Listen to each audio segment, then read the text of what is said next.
Mon père nous racontait à ma sœur et à moi des souvenirs heureux de son enfance, mais rien sur le passé de bon papa.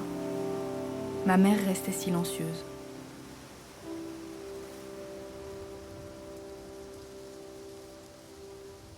Je sais pas si toi, par exemple, c'est des questions que tu t'es posées, tu vois, assez jeune, de demander à papa, et bon papa, qu'est-ce qu'il faisait pendant la guerre ou... Moi, il me semble que non pas que j'ai assez vite compris, mais qu'on m'a dit...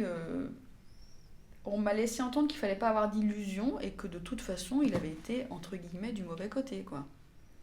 Évidemment. Mais par exemple, il n'y a jamais eu de mots... Pour moi, il y avait presque, c'était très très schématique évidemment, mais presque les victimes et les bourreaux. Enfin, évidemment. Et pour toi, il était bourreau. Il était peut-être pas, je sais pas si c'est le terme évidemment le plus exact. Il n'avait pas été passif.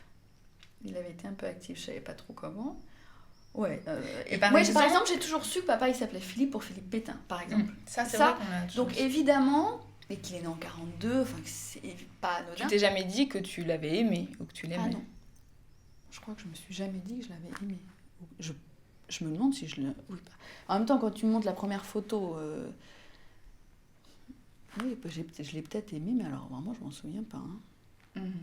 Alors que je me souviens d'avoir aimé, évidemment, mon grand-père maternel.